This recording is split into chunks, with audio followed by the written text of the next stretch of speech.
मेघालय और नागालैंड विधानसभा चुनाव के लिए वोटिंग का काम पूरा हो गया है। इसके साथ ही अब सभी की नजरें 2 मार्च को होने वाली काउंटिंग पर टिकी हैं। इस दिन त्रिपुरा विधानसभा चुनाव के वोटों की गिनती भी कराई जाएगी। तो आज कहां कितना हुआ मतदान, देखते हैं ये रिपोर्ट। पूर्वोत्तर के राज्य मेघालय और नागालैंड की 60 सीटों पर चुनाव होना था, लेकिन आज वोटिंग 59 सीटों पर ही हुई।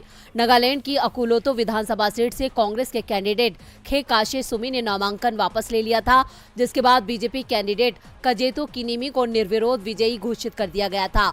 जबकि मेघालय में यूडीपी उम्मीदवार HDR लिंगदो की जान वोटिंग से पहले चली गई, जिस कारण से सियोंग सीट पर चुनाव टाल दिया गया। त्रिपुरा की तुलना में इन दोनों ही राज्यों में वोटिंग 1 घंटे ज्यादा कराई गई। सुबह 7 बजे से शाम 5 बजे तक वोटिंग का समय था, लेकिन निर्धारित समय के बाद भी कई पोलिंग स्टेशनों पर वोटरों की लंबी लंबी कतारें लगी हुई थी। चुनाव आयोग की ओर से जानकारी दी गई है, उसमें नागालैंड में 87% से अधिक और मेघालय में 80% से अधिक वोटिंग हुई। देर रात तक ये आंकड़े बदल भी सकते हैं।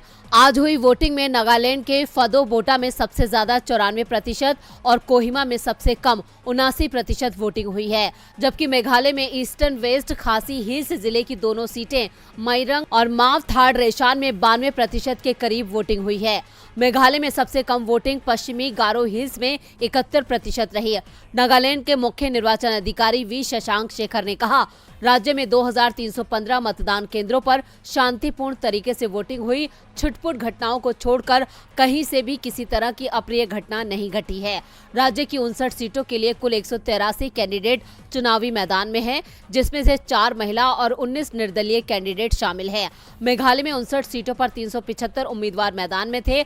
मेघालय में सभी पार्टियां अलग अलग चुनाव लड़ रही हैं। यहाँ पर एनपीपी 57 सीटों पर, जबकि कांग्रेस और बीजेपी ने सभी सीटों पर अपने उम्मीदवार उतारे हैं। इसके अलावा टीएमसी के 56 कैंडिडेट भी चुनाव लड़ रहे हैं।